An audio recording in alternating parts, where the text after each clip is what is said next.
even better climber than San Francisco. The fact is that they don't really close all the windows. I mean, for Germans, it's extremely extraordinary to do things like that, even without real profile. It's just let it open. Yeah, that's wonderful because you can save a lot of money as well, and the design is much better. It's got in the Australian Green Star system a 6-star plus rating, the highest point ever rated. That's about the double skin and all the advantages coming from there. And it's about natural ventilated atrium. We have an atrium in the back of the building, 150 meters high. And this is natural ventilated from the back. You will see that in a minute.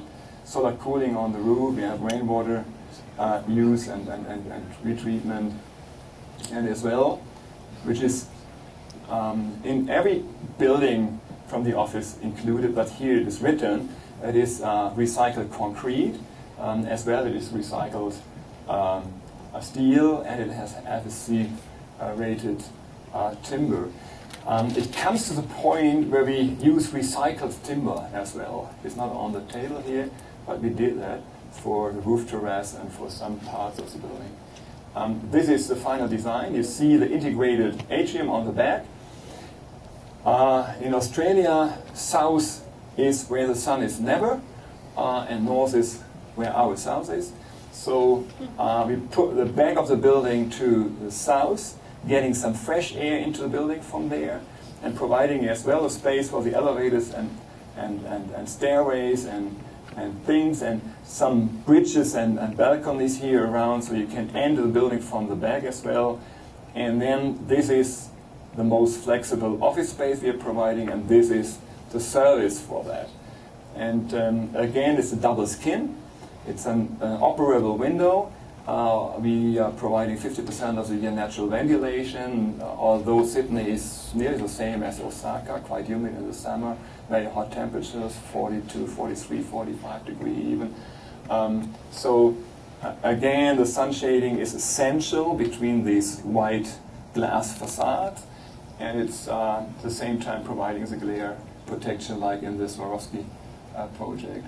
This is the statistics showing the humidity and the temperature and the relation between, and the green zone is representing the percentage of the year where it is possible to ventilate the building by that operable windows. This is again a kind of blade, making again sure that the used air is thrown out.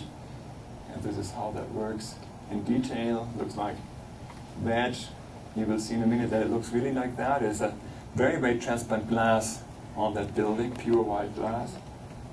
Beautiful view to the harbor bridge. This is the atrium concept, night perch through louvers on the back of the building. And this is a model, and this is the building like it is today on the building site.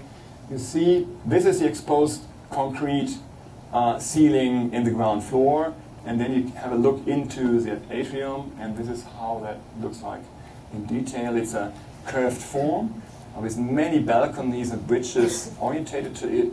And what it really is, it is a community space. In a normal office building, you just meet the people in the elevator, isn't it?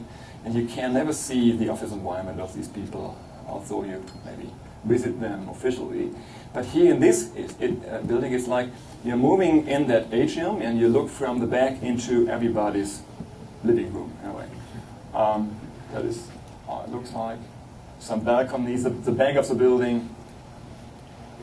It's roughly 50% of the building is finished. Not finished, but raised. And that is what I talked about. There's already an attainment award, and that is the building site. You can imagine the beautiful view they have to the harbor. That is the transparent glass. What you can hardly see is the louvers on the back maybe, and you see with the concrete that there's glass in, but it's nearly invisible. It's really, really very, very transparent. That is the building shape from fireplace in between the palm trees. The question is there some resume about these kind of projects? I would say yes, we started 19 years ago with the design of that to go for that kind of sustainability issue. It is necessary to convince your clients, yes, but it's possible. I never met a client who was not willing to be part of that movement.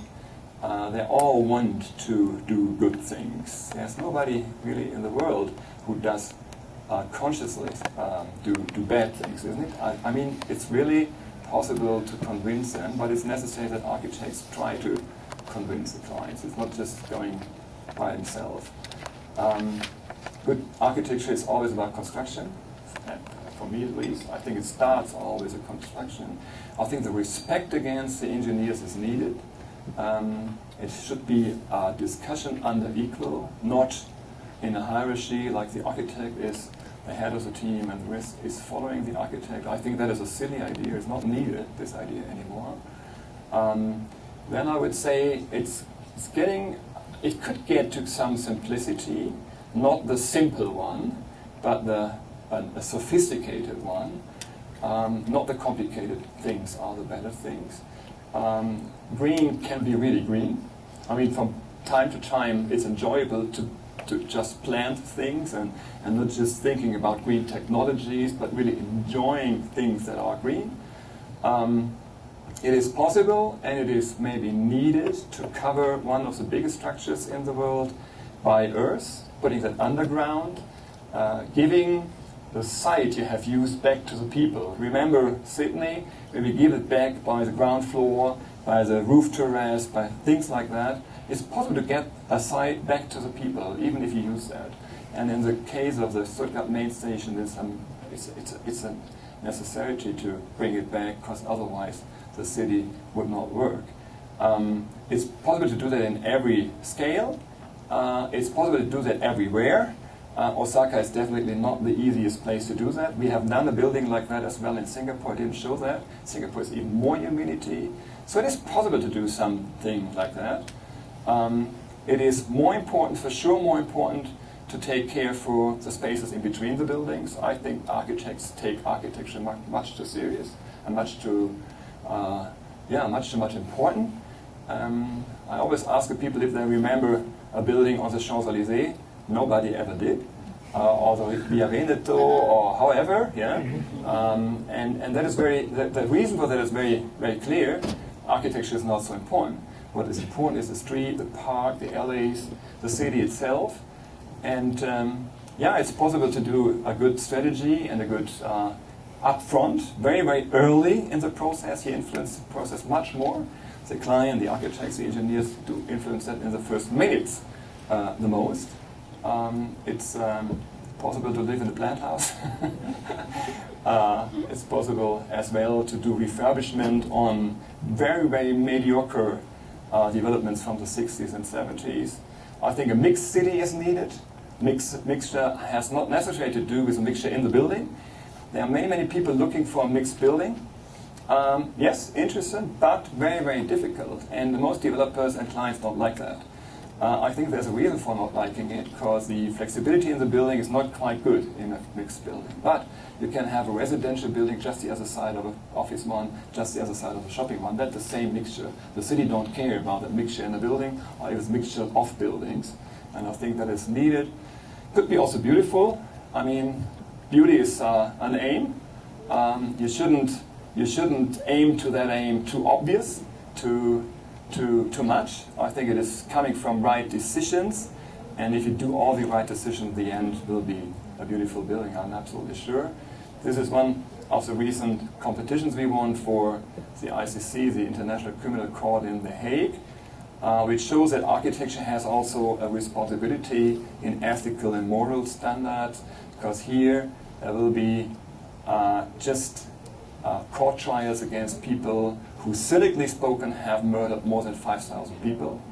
The question is, can you provide an architecture which is neutral enough to be understood all around the world, in Africa, in South America, in Europe, which is not just the Eurocentral thing. It's not just about Greek architecture things. It is about something which everybody understands. The ceiling, maybe a roof, a floor, something in between, very transparent, very readable, very understandable, and hopefully beautiful. I think the last picture shows where it is all about. It's about providing a good city, a living space, make these people a little happy as architects, engineers. I think that's the aim we are aiming to. So thank you very much.